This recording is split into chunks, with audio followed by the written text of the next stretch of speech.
Hey Bryce, how are you? Hey, how's it going, bud? It's going. Thank you for your patience. I just wanted to grab a quick bite real fast. Um, so you said you were cleaning up. What are you guys doing? Well, we're in the midst of facing a foreclosure at the moment with our house here. We had not to, long story short, we've had a really rough couple of years here. We had to do the forbearance. Listen. Julie, quit eating stuff off. I know. You shouldn't eat stuff off the floor, crazy. Anyway, I'm back. No, you're good. You're good. Sounds like you got your hands full over there. Oh yeah. Our little preemie she's a handful. We absolutely love her, but we definitely she was born 2 months premature, and Oh wow. we've had a handful of issues over the course of her life, because of the premature, and that Yeah. was one of the handful of things that happened. We lost.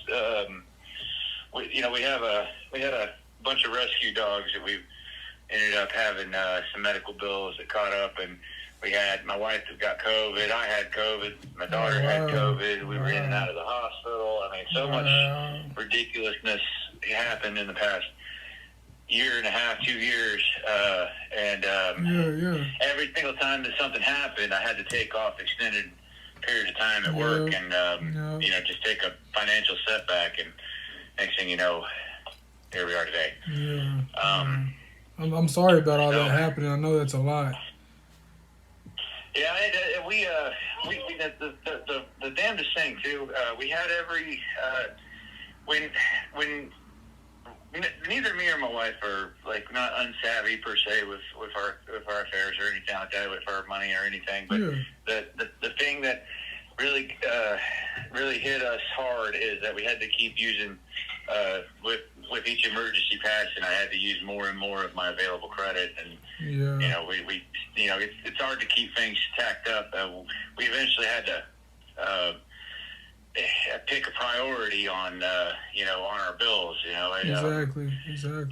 Where you can't live without food.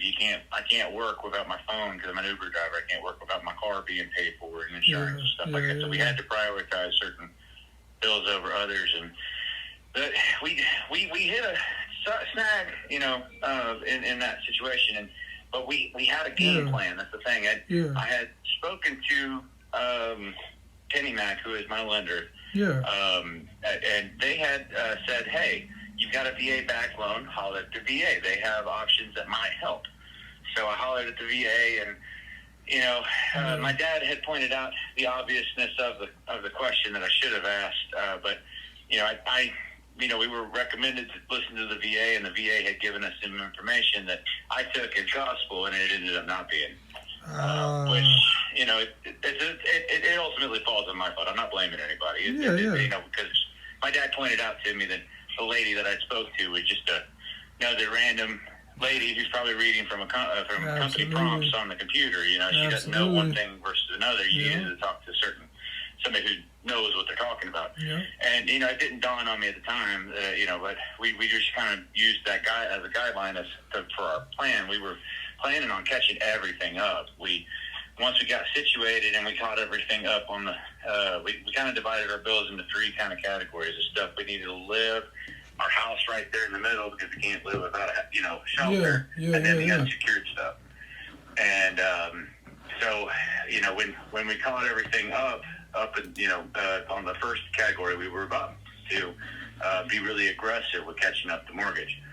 The lady had given us the information saying that the average mortgage foreclosure takes about 10 months from last payment to, and she may very well maybe talking about an average, but it wasn't for our case, and it's always different. So, we didn't realize that at the time, but we based our strategy off of that. We weren't able to get the mortgage caught up until about month 6 of not paying it. Yeah. And we were planning on, like I said, we're on month 6 now. Yeah. And the foreclosure is going to happen on the 31st. So we run out of time on that regard. And we didn't realize that the timeline was 6-7 months, not 10 months. So our plan to aggressively pay it back this month and next month to get it caught up and be brought current, wasn't going to work because they don't take partial payments this close to the foreclosure. And we just didn't realize it was. I feel really dumb admitting it like that, but I mean it's kind of don't feel dumb. That's man. how it played out.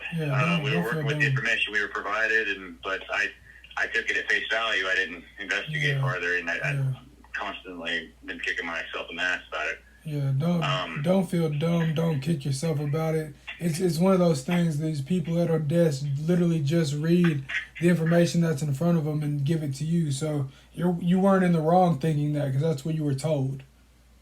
Right, and either way though, you trust the verified. Right?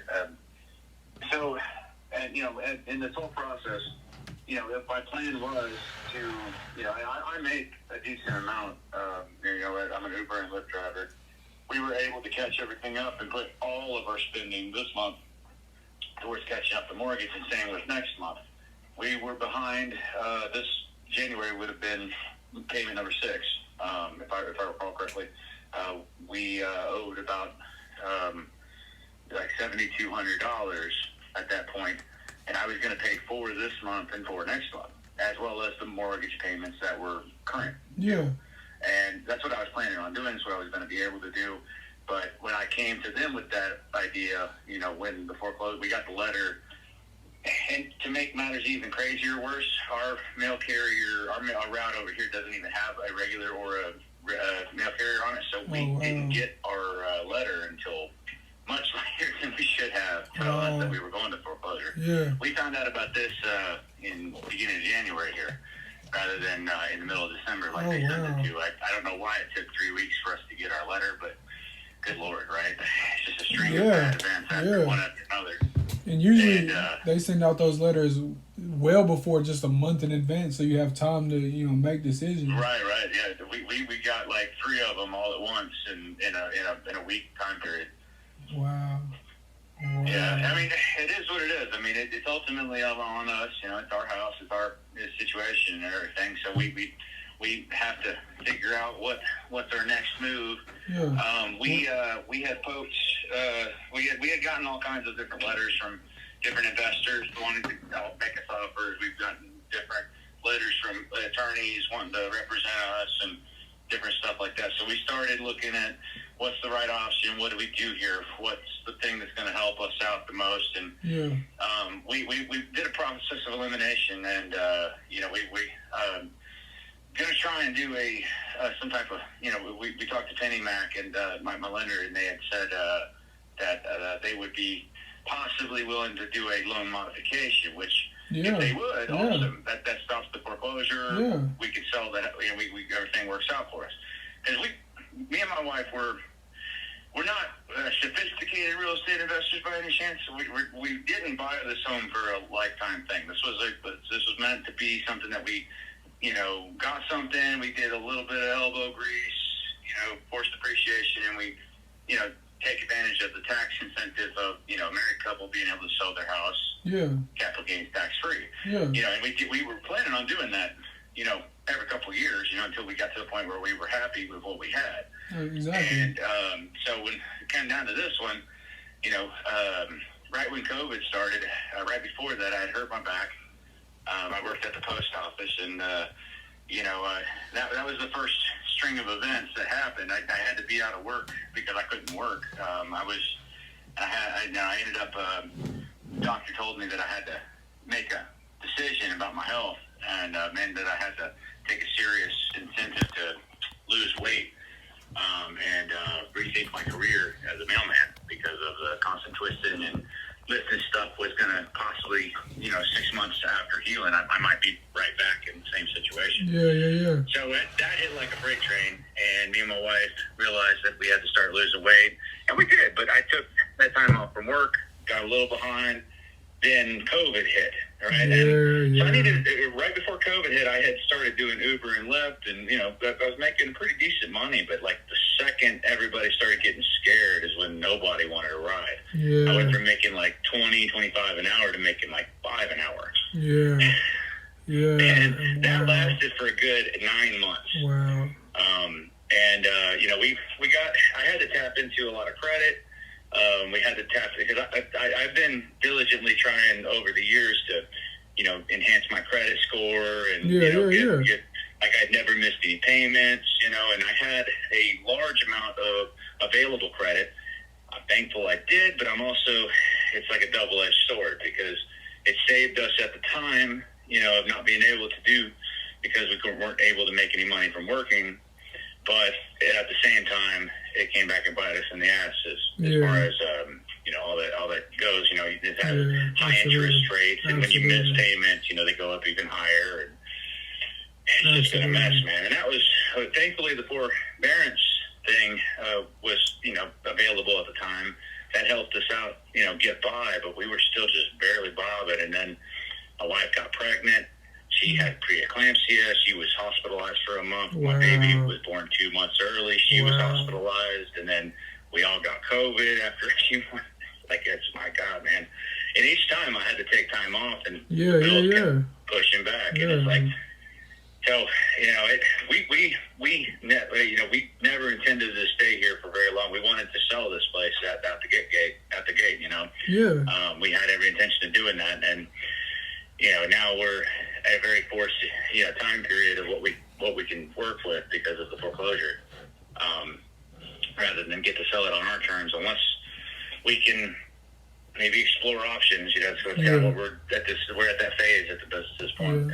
Like, what do we, you know, we talked to a handful of different people, and they've given us a bunch of different things to do and to try and to move forward with, and we've started exploring just about all of those options almost simultaneously.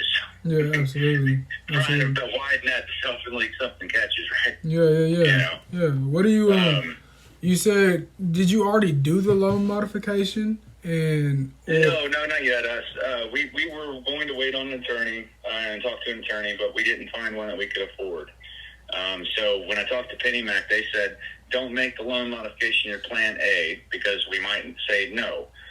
You know, having an attorney go to bat for you would be awesome in that kind of situation, right? So we were going to go that route. We weren't able to afford that route, so we were just going to do the loan modification. But we haven't done it today, but we were literally doing it today. And, so, like, you know, putting the application in, they told us it would be a week to a week and a half before we find out the verdict either way. If it ends up working, awesome. Save the day. Right? Like, it works, because it gives us the chance to catch up, because we were already planning on catching up. Exactly. Nothing would change, right? Except for the fact that it gets us out of foreclosure. Exactly. But I'm not holding my breath. As they said, don't make this your plan A, because we may say no. And so our attention turned to investors. And when my dad told me he had another one to talk to, I was like, yes! I'm down to talk to people, man. Like, the more options I hear, the better. Awesome. Yeah, I called him, I want to say a week ago maybe, and he told me that it was his son. So I followed up with him again today, and I was just like, hey, do you mind if I give him a call? Can I get his number? He said, yeah, absolutely, and I'm glad he did. Your father is a great man. We had a great conversation, and I'm glad he put me in touch with you as well, because this hopefully I can help you find the best situation, because with all that you're going on, you want to stay in the house and sell it on your terms, not because of a foreclosure. So I think doing absolutely, yeah. Yeah, we're sitting on a house that's got, I mean, we didn't intend for this to happen like this, but, you know, everything went up in crazy price. We owe, now that, I not to interrupt you or anything, I just, you're good, being transparent with you. Yeah. The initial, the mortgage that we owe is 178, 179, somewhere around in that ballpark. I can't remember the exact number. But when we took the forbearance, we did it we exhausted the ability to. So we took it to the fullest extent. I think it was up to a year and a half, 2 years, whatever it is. When we did that, they said that there would be 3 different ways that would be dealt with. Either they tack it on at the end, which is like the magical, awesome thing, but nobody ever got that. Then there was you have to pay it all at once. And then there was we're going to put this in a second position kind of against you, and then you don't have to pay on it until you sell. And that's ultimately what they said we would end up getting for our situation. So that would be tacked on when we sell. So, the forbearance being like 24 or 25 or 26,000 or something like that, tacked on to the 178, it ends up being like 205, 208, something like that that's owed. But then you got to tack in catching the mortgage up, which was 7,200, but now it's got the foreclosure fees, the attorney fees, all that stuff added together. I'm probably looking at another 10 to 12 there, I would imagine, from the 72. If you want to add all that together. I don't know the exact number yet.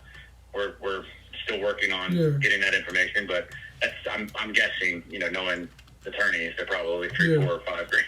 And you can you could even call your mortgage company and request like a payoff statement just so you know exactly what amount has to be paid off. That way you can decide, hey, if we sell it for this amount, we owe this amount, this is how much we can walk away with. Right. So that's going to help you plan as well.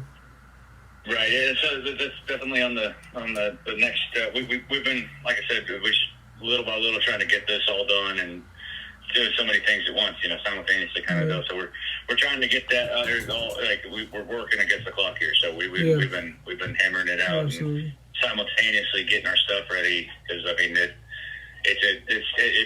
mean I'm being hopeful, but we're preparing for the worst. Yeah. Where are you guys gonna end up going if you have to leave? We have a situation where we would probably end up in a rental kind of thing, a suite. Our credit is shot, so we're probably not going to be able to do much of purchasing if we go to foreclosure. And I've been told that if I lose a house to foreclosure with it being on the VA, I don't even get to use the VA loan again. Oh wow! Which that's a big deal. So I mean, there's a lot that is just a mess. So, but we would be in a suite or a little studio apartment kind of situation in the meantime. Have you gotten, it's kind of an off question, have you gotten a cash offer from anybody before? Because I'm looking. A cash offer. Oh, a cash offer.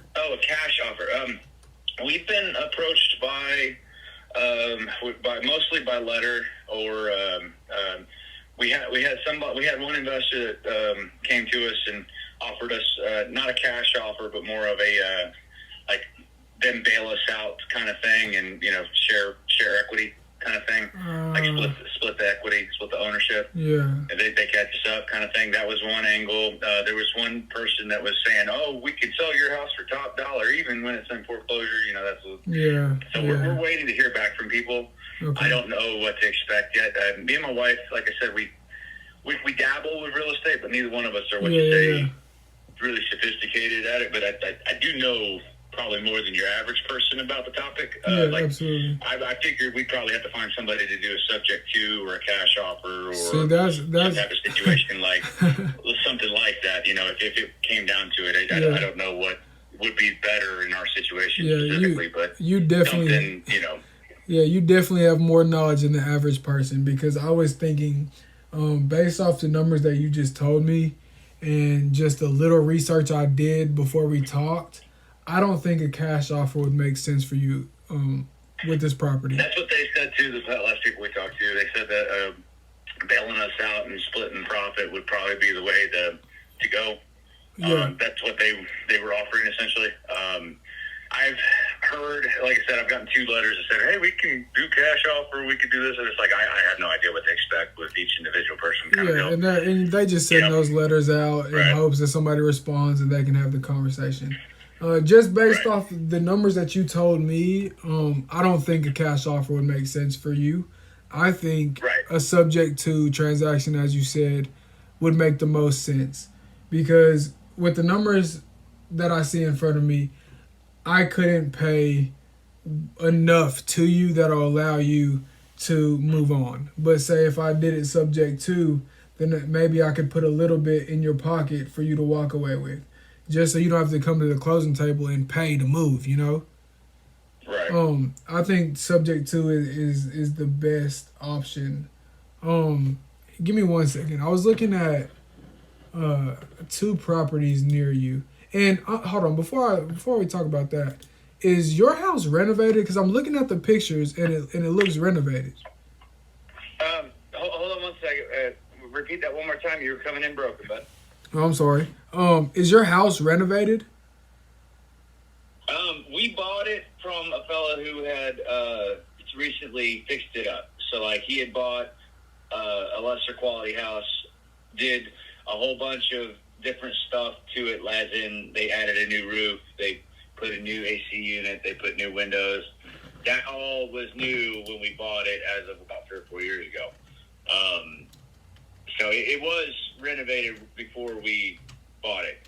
Yeah. We've done a little bit of stuff over the time period we've been here. We installed the leaf-proof gutters to keep the leaves out. We built a shed in the backyard. Like a tool shed, storage shed kind of thing. Mm-hmm. We had what's the other one? We've done a handful of stuff around here. We had the septic pumped. Just little things like this we did to improve the property as we've been here. And you guys are on a septic, you said? We topped off the AC's fluid as well, just to be, on the safe side, with everything going on. And so there's a handful of little improvements we've done over the time that we've been here, but we've not formally been renovating anything. Yeah. But it has stainless steel appliances, right? Say again? There's stainless steel appliances in the kitchen, right? Yeah. Okay, I'm just making sure that these pictures. I think you guys bought it in 2018, if I'm correct. I'm just making sure these pictures are. A lot of the pictures that are on like Zillow are from the existing house that was before us. We've not updated Zillow at all because we're not privy to how to work Zillow at all. Yeah, no, I'm with you. And who updates pictures on Zillow just because, right? Right. Exactly. Yeah, that's what's up, man. I'm glad you guys it sounds like you guys did a lot of work. Sounds like you definitely did a lot of work. Like I said, our goal was to, if you're rating property A to F, right? A being nothing's wrong, F being everything's wrong. We focused, like what we wanted to do is find a good, solid B plus. Yeah. Right. Something don't got to do much to, but we just, we could do something. And by doing that little something, we force appreciation. We stay there, let it appreciate, and then we turn around and sell. Is what we were aiming on. So that way we can live in a place and not have too much hassle, and it still be something we make some money with. And so that's this property. I mean, there's not really a whole lot. I want to say wrong with. I mean, all the windows are relatively new. Like I said, the roof is like 4 years old, 3 or 4 years old. The AC. I mean, there's so many new. The water heater's new. Newish. Like I said, 3 or 4 years. Yeah, 3 or 4 years. Yeah. Right. So, like a lot of this stuff, of course, in all consideration, I was looking at, we were already before the foreclosure looking at potentially selling, on our own long before we thought the foreclosure part was coming. And when we talked to the 2 different realtors we talked to, they gave us different estimates. Kind of the range was, and this was also before a lot of fluctuation in the housing market, because this was a few months ago. It's kind of been crazy back in. Yeah, no, don't I know it? The market's been ridiculous. They said if like the property had no major issues or whatever, and they could get max profit for it, they'd be in the 340 range, and on the low end it'd be in the 270. When we talked to the other investors, they said similar numbers, but it was like 260 to 280. So I'm kind of thinking it's probably going to be in the more conservative side, 260, 280 range, just since I'm hearing that same number from multiple people. That's my guess. We're not, like I said, by no means experts on this topic. We just kind of look at what is similar to our house and looking on and Zillow and whatnot. I don't, but that was coming from a realtor and other investors and stuff like that. So if we could get something like that, that would be infinitely better than going to foreclosure. But absolutely, good Lord, right? Absolutely. What so 260 to 280, that's kind of your range where you think you need to be. Do you know how much? I know we talked earlier. Say your house is sold for 280. How much would you walk away with?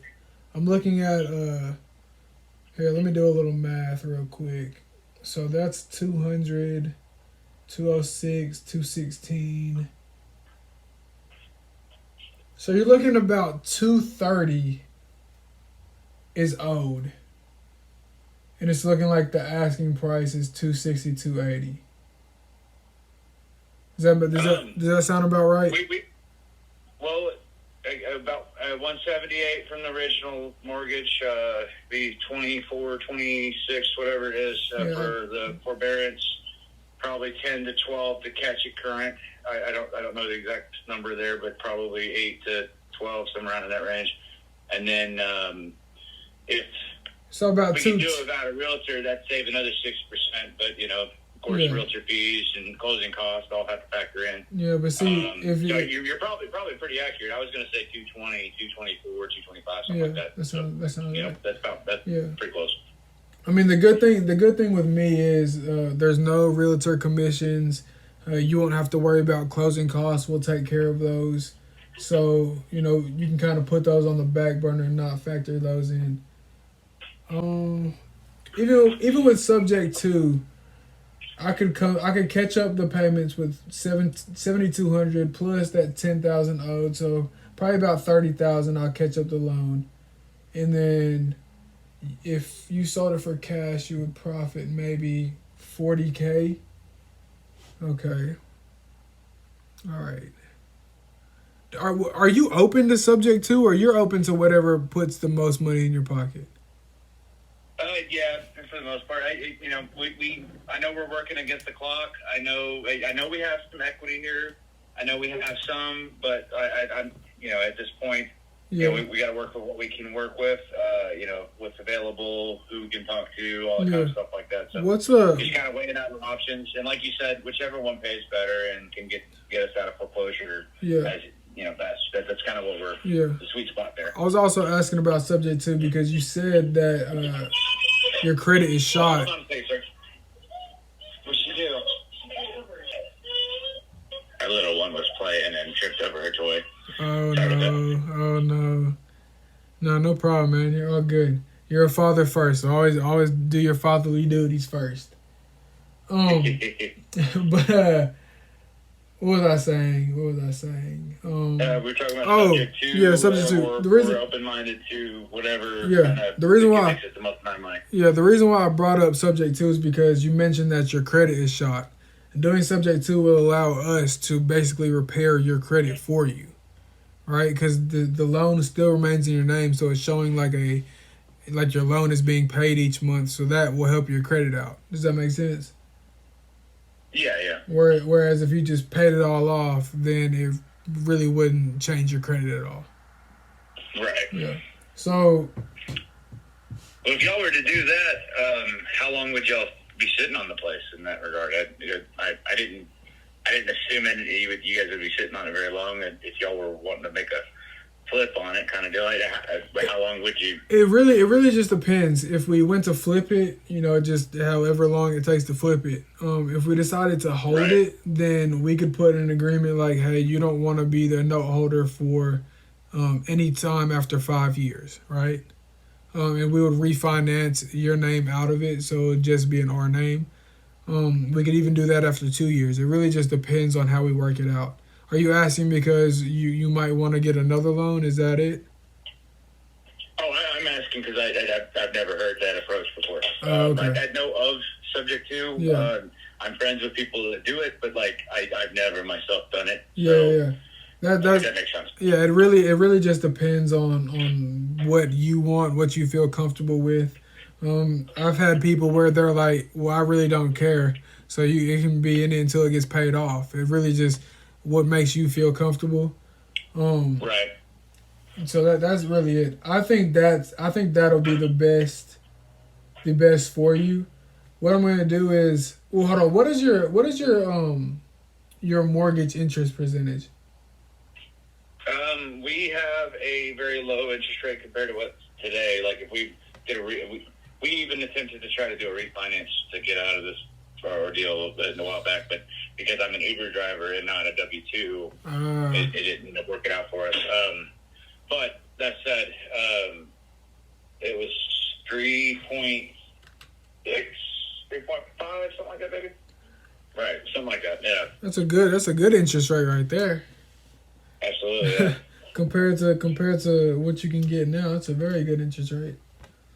Right. Yeah. It's less than half. I think it's like 7 now. Yeah. What is your monthly payment? $1,165 and some change. And is that principal, interest, insurance, and taxes all wrapped into that? And escrow. Okay, awesome. And the escrow pays for the taxes and the insurance. So all of that's factored together. And that's the final we owe from month to month for all of that. Yeah, awesome. And we also do not have PMI because of the VA loan.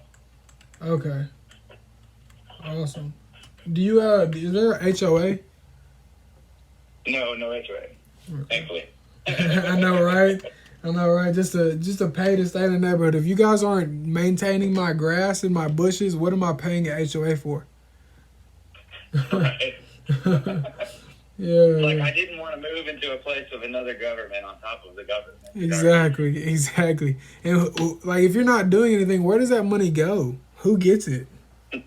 Does it go into just somebody? The first person who moved in is like, yeah, I'm gonna start charging HOAs for everybody. Yeah, that's funny. That's funny, man. So I'm gonna I mean, if I brought you a good offer, how soon would you write your autograph down on a piece of paper and get this started? Well, if it's a good offer, man. I mean, we're open to anything at this point. We're already packing up. Okay. So we absolutely want to sell this place. We were wanting to sell this place long before this ever came. So we're ready. We're getting ready. I mean, we're not ready yet, but we are getting ready. Like we've got like 90% of our belongings in boxes and ready to go. We just need to get a truck, and we've already got a storage unit. And oh wow! All that kind of stuff. So you guys could be ready tomorrow. Maybe not so soon, but close. Yeah. Maybe in a week or so. Yeah. Yeah, I'm just messing with you, man. I'm not gonna kick you out tomorrow. Right. Oh man. So what I'm gonna do is tomorrow morning I'm gonna bring this by my partner, and we're gonna take a look at the numbers. And I'll get back to you with my best offer for you. I think that doing subject to will be the best for you, rather than a cash offer. Right. And I'll let you know kind of what that would look like tomorrow. What's a good time tomorrow that I can give you a call back? Honestly, man, anytime during the day, we are staying busy doing stuff here and kicking ass, taking names if we can. I hear that. Get it done. Yeah. But I've got my phone on me. Today we were doing yard work, so I didn't have it on me today. But oh no, you're good. Yeah, I'll give you a call tomorrow, and we'll strike up this conversation, and hopefully we can create a win-win situation for both of us and allow you to start over and not have to worry about this foreclosure anymore. Okay. All right, sounds good. Sounds like a plan, bud. All right, when my man. do you think you'd be hollering at us tomorrow? It really just depends. I know my guy gets into the office a little earlier than me. I would say around noonish. Okay. Does that sound good for you? Yeah, that's fine. All right, sounds good. So around noon, I'll give you a call, and hopefully we can work something out. And I heard your wife back there. Tell her I said hello. He says hello. What is her name? Nicole. Nicole, awesome. Well, I'll talk to you and Nicole tomorrow around 12, and hopefully we can work something out. Okay, cool. All right, sounds good, my man. I wish you the best of luck, and I'll talk to you tomorrow. All right, thank All you. right, bye-bye.